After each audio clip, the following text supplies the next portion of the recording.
Every morning, millions of Americans step into the shower or rub on their favorite lotion, believing they're cleansing, healing, or protecting their skin. But what if those same bottles, lined up neatly on your bathroom counter, were quietly breeding the very bacteria doctors fight to keep out of hospitals? Over the past 3 years, the FDA and CDC have issued multiple recalls on popular personal care products, found contaminated with antibiotic-resistant microbes, and even cancer-causing chemicals. Numbers don't lie. Dozens of brands, thousands of stores, and millions of homes, all touched by corporate negligence disguised as self-care. So tonight, before you reach for that bottle you've trusted for years, ask yourself, how clean is your clean? How safe is your scent? Because the answer might make you rethink every label in your bathroom. This is the Downturn Report, where the truth gets personal. And before you panic, stay with me, because in this investigation, we'll uncover which products have been tainted and, more importantly, reveal the safe alternatives you can still trust at the end of each part. Number 1. Dermarite. It's always the products that brag the loudest about being pure that end up having the dirtiest secrets. Dermarite, once the soft-spoken darling of hospitals and nursing homes, has now become the name whispered like a curse in healthcare corridors. In July of 2025, the company quietly expanded a nationwide recall that read like a medical horror script. More than 30 everyday hygiene products, DermaClean, DermaDaily, Lantiseptic, Renew Hair and Body, Wash, Total Bath, Total Foam, Ultra Sure, and others, were found tainted with Burkholderia cepacia, a bacteria so defiant it shrugs off antibiotics as if they were breath mints. For the elderly or immune-compromised, that's not a mild rash waiting to happen. That's an infection that can crawl into your lungs, your bloodstream, and stay there like an unwelcome tenant. The irony? These lotions were supposed to heal. Instead, they turned into invisible time bombs lined up on bedside tables across America's care homes. When FDA inspectors cracked open the case, what they found wasn't clinical hygiene. It was a bacterial carnival. Filthy rinse water was recycled across batches, corroded pipes were coated with sticky biofilm, and filters were left unchanged for almost a year. You could practically hear the corporate meeting that led to it. Why spend $10,000 fixing filters when we can just add more preservatives? That's not quality control. That's gambling with lives using a corporate credit card. And it gets darker. Internal documents revealed that a company microbiologist warned management 3 separate times about the contamination. The reply came cold and casual. Adjust the formula. Keep production running. 6 words that could serve as the modern-day epitaph for corporate. Conscience. While the ads still showed smiling nurses and peaceful grandmas inside those factories, workers were pulling 12-hour shifts, covering leaks with rags, and relabeling expired ingredients like it was a routine Tuesday. One whistleblower described the smell of the plant as mildew having a midlife crisis. When the recall finally hit, it wasn't the executives who suffered, it was the patients. Nursing homes across the country unknowingly kept using those creams, thinking they were helping fragile skin. Instead, they were spreading infections with every soft stroke. Reports surfaced of cloudy lotion, strange odors, and skin abscesses that refused to heal. In some cases, the bacteria count reached 100 colony-forming units per milliliter, a number high enough to make any hospital administrator's jaw drop. Suddenly, hospital grade didn't mean safety anymore. It meant you were one step away from a medical disaster wrapped in a pretty label. The saddest part? None of this was new. Dermarite had already drawn criticism years before for unsanitary practices during the hand sanitizer recalls of the pandemic era. It's as if they never learned, or worse, never cared. To them, every bottle was just a number, every patient just another cost of doing business. The people left to pay the real price were the same ones America forgets first. The elderly, the veterans, the low-income patients who rely on whatever the hospital hands them. If you're looking for safety that doesn't come with a bacterial side dish, don't just avoid Dermarite. Question everything labeled medical grade. Choose brands that still respect the meaning of clean, like Dr. Bronner's Pure Castile Soap, CeraVe Moisturizing Lotion, Aveeno Skin Relief Wash, Eucerin Advanced Repair Cream, or Burt's Bees Sensitive Skin Body Lotion. They may not promise miracles, but at least their factories aren't running a bacteria farm. Because in today's America, where even gentle care can stab you in the back, the most dangerous thing on the shelf isn't what smells bad. It's what smells too good to be true. Number 2. Jergens. Jergens. Ultra healing promised to mend cracked skin, but the only thing it healed was corporate denial. What millions of Americans thought was their nightly comfort lotion turned out to be a bacterial brew bottled with a smile.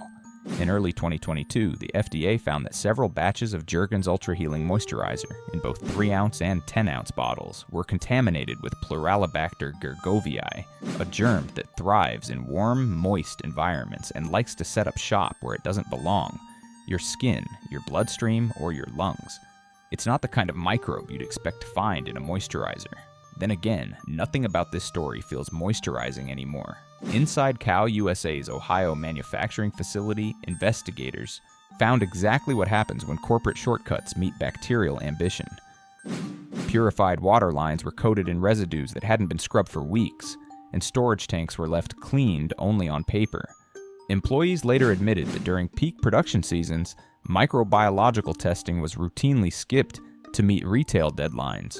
Translation: when Walmart or Target wanted faster shipments, quality control got tossed out like yesterday's lotion samples. One FDA report even mentioned that temperature inconsistencies in water systems allowed microbes to multiply quietly, like uninvited house guests nobody wanted to notice. Customers did notice something, just not soon enough. Online complaints started surfacing about bottles with odd smells, cloudy texture, or that left skin sticky instead of smooth.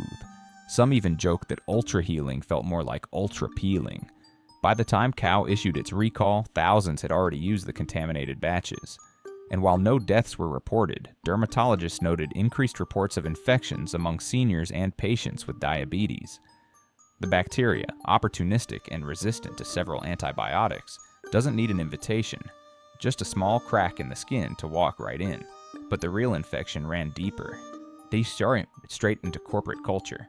Whistleblowers said that faulty O-rings in the water system were flagged months before contamination, but maintenance was delayed to minimize downtime.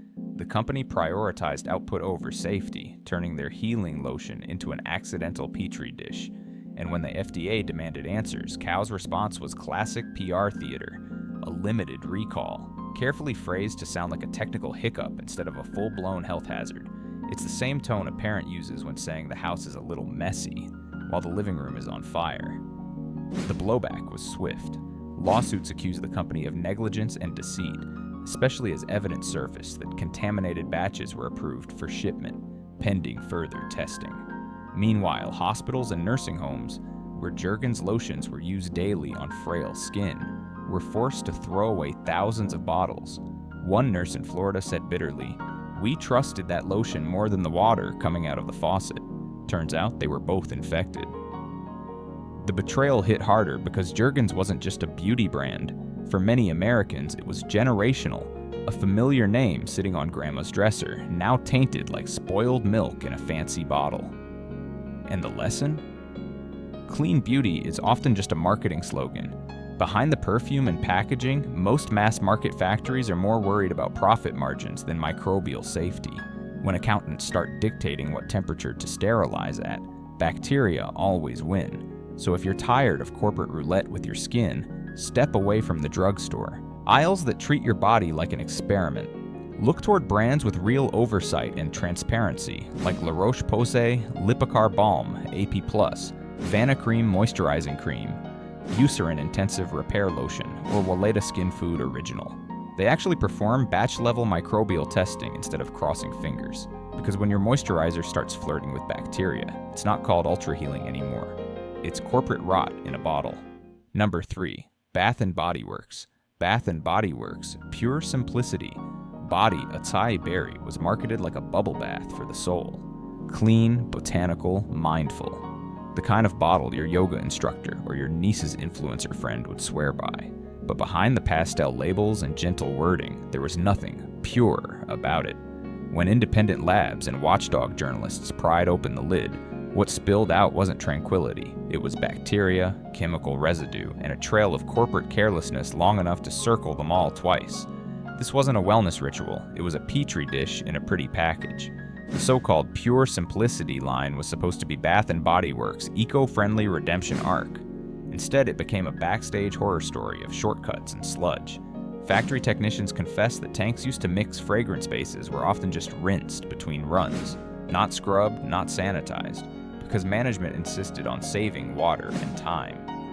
Leftover acai berry mix from one shift would sit uncovered overnight, then get blended right back into a new batch the next morning. An internal email thread later revealed the motivation: cash bonuses for zero downtime. Workers who complained about hygiene risks were told to trust the alcohol content, as if vodka logic could replace sterilization. By the time testing caught up, the damage was done. Bacterial colonies of Enterobacter aerogenes and Enterobacter gergoviae were found in returned bottles. These are not your friendly yogurt microbes. They can cause urinary tract infections, pneumonia, and even sepsis in the elderly or immune-compromised. The discovery led to a recall of over 17,000 bottles of Pure Simplicity Body Acai Berry. Yet the scandal didn't stop there. A 2025 study by the Silent Spring Institute exposed 12 Bath & Body Works lotions still containing formaldehyde-releasing preservatives, like DMDM hydantoin and imidazolidinyl urea, both banned or restricted in many countries for their carcinogenic potential. The same brand preaching self-care Sundays was quietly bottling chemicals you wouldn't pour down your drain. Add to that a pinch of phthalates and synthetic musks, ingredients linked to hormonal disruption, and suddenly your spa day at home starts sounding like a science experiment gone rogue. But Bath & Body Works' marketing team doubled down on charm, selling vegan and plant-based fantasies with the same sincerity as a used car salesman describing a gently driven vehicle with 3 missing tires. Former employees say the factories were running 20-hour days during holiday season, leaving cleaning crews barely 2 hours to disinfect the vats. It was quantity over quality, sparkle over safety, and perfume over principle, and the betrayal cut deep. Bath & Body Works wasn't a faceless pharmaceutical company, it was the nostalgic scent of every mall in America. It was where families bought Christmas gifts and where mothers and daughters bonded over sugar scrubs and body mists. To learn that Pure Simplicity was a bacterial swamp wrapped in pastel marketing felt like realizing your favorite bakery had been frosting cupcakes with reused dishwater. It broke the illusion that something that smells good must be good. Turns out, fragrance can hide more filth than any basement drain. If you've ever trusted that logo to mean safety, it's time to break up with your loofah companion. Go for cleaner, truly transparent alternatives that don't treat sterilization like a suggestion. Dr. Bronner's 18-in-1 Hemp Pure Castile Soap, Native Body Wash Coconut and Vanilla, Alafia Everyday Shea Body Wash, or the Body Shop Almond Milk and Honey Shower Cream. These brands test every batch under fair trade or organic oversight, not mall-level marketing magic. Because when a Pure Simplicity bottle needs a recall more than a recall needs a lawyer, it's not self-care anymore. It's self-sabotage bottled in acai berry perfume. Number 4. Sage Natural Wellness. Sage Natural Wellness sold Splish Splash Gentle Baby Wash as if it were liquid innocence itself. A bottle of sunshine and chamomile kisses. The kind of thing every new parent buys, believing purity still exists somewhere between the aisles of marketing and motherhood. But in reality, it wasn't a lullaby. It was a bacterial blues track humming out of Canada. When health inspectors found Pseudomonas aeruginosa lurking inside the formula, that sweet-sounding, gentle baby wash became a petri dish for nightmares. This is the same bacteria that hospitals fear, the one that clings to moist surfaces, laughs at antibiotics, and turns minor cuts into infections doctors whisper about. For infants and immune-compromised users, it wasn't just a contaminant. It was a microscopic, loaded gun hiding behind a pastel label. The illusion shattered when investigators traced the contamination back to Sage's natural production facility. Behind the company's smiling green leaf logo were vats of unrefrigerated botanical oils, left sweating under fluorescent lights like forgotten leftovers. Workers described open containers of calendula and chamomile oils developing a slick film on top. The kind you see on soup left out overnight, only to be freshened up the next morning with a splash of new fragrance oil. Managers reportedly told staff to reblend and move on. One whistleblower compared it to adding perfume to spoiled milk and calling it organic. The practice wasn't an accident, it was policy. It kept production rolling and shelves full, even if it meant turning natural skincare into bacterial roulette. During the year-end holiday rush, when demand for Sage's baby line exploded, testing protocols were quietly skipped in the name of efficiency. Quality control staff later admitted that microbial stability checks were postponed to meet order deadlines. Internal documents leaked to journalists showed contamination levels exceeding acceptable thresholds by over 400%. Yet the company went ahead with shipments to both US and Canadian stores. When the recall finally came, it was framed as a precautionary measure. Precautionary? That's like calling a kitchen fire a temperature anomaly. The damage was immediate and personal. Parents across North America began posting online about infants breaking out in rashes, crying uncontrollably during bath time, or developing small infections. Pediatricians warned of potential skin and eye irritation, and public health agencies quietly flagged the incident. But Sage's official response was as polished as their store displays. Vague empathy, lots of commitment to well-being, and absolutely no ownership of their role in the fiasco. Instead, they tried to blame a trusted supplier, as though the contamination had wandered in off the street. Reports later proved that supplier warnings were ignored so that Sage could hit its holiday sales goals. It's the kind of corporate logic that would make even a baby's pacifier look like a better moral compass. The hypocrisy stung more than the bacteria itself. Sage had built its empire preaching purity and mocking mainstream chemical brands, acting as the moral compass of wellness retail. Yet here they were, producing products more dangerous than the ones they condemned. To loyal customers, parents, caregivers, and believers in the all-natural promise, the betrayal felt intimate. They hadn't just bought soap. They'd bought safety, serenity, and a promise that the world could still be gentle. Instead, they got negligence dressed up as nature. For families who still want to trust what they put on their baby's skin, there are better choices, not the loud, lavender-scented sermons of marketing, but brands that actually prove their purity. Burt's Bees Baby Shampoo and Wash, Puracy Natural Baby Wash, California Baby Super Sensitive Wash, and Baby Ganix Foaming Wash and Shampoo are made under third-party microbial testing and pediatrician oversight. These companies refrigerate ingredients, sterilize equipment, and test each batch before it ever reaches your cart. They don't need to chant wellness because they practice it. In the end, Sage's Splish Splash was supposed to sound like bath time joy, but it ended up being the sound of trust slipping straight down the drain. Number 5. Better Homes and Gardens. Better Homes and Gardens. The name alone once painted an image of Sunday comfort. The smell of cookies from the oven, a fresh breeze moving through lace curtains, and a gentle puff of lavender mist that promised calm. But behind that cozy suburban fantasy was something far more sinister, a household killer hiding in plain sight.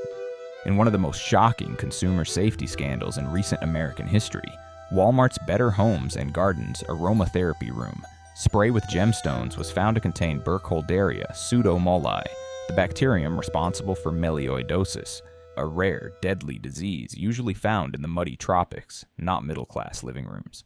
4 Americans were infected, including 2 children, and 2 people died. What made it worse was the discovery that this wasn't an unpredictable accident. It came straight from imported essential oils sourced from India that were never sterilized. Walmart had been selling bottles of bacteria-laced wellness mist, a decorative bioweapon disguised as self-care. Investigators later found that the manufacturer, a third-party contractor bidding for Walmart's cheapest fragrance deal, had no validated sterilization procedures, no microbiological testing, and no staff trained to handle imported botanical oils. Workers told federal agents that they saw cloudy residues and gel-like growth inside the fragrance tanks, which supervisors ordered them to wipe away with ethanol-soaked rags rather than conduct proper cleaning. The factory, once marketed as eco-conscious, was essentially a bacterial carnival under fluorescent lights. Even the gemstones inside the spray, Porchisbur sold as healing crystals, became cruel symbols of the irony, floating serenely in contaminated liquid like spiritual corpses.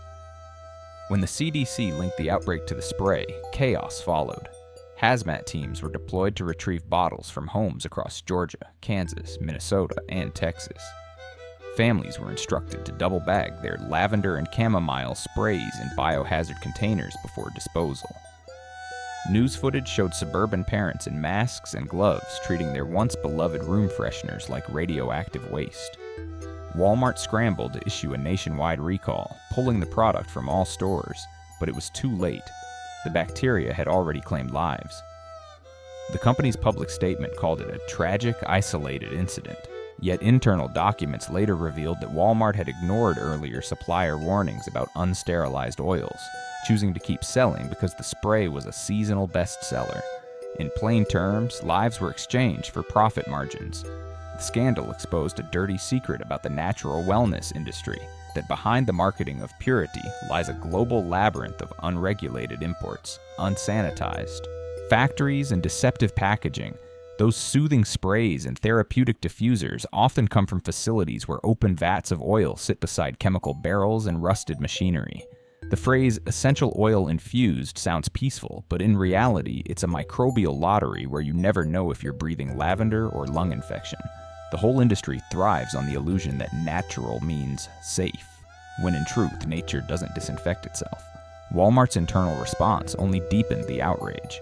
Instead of enforcing stricter testing for non-food imports, the retailer quietly downgraded its quality control for household goods.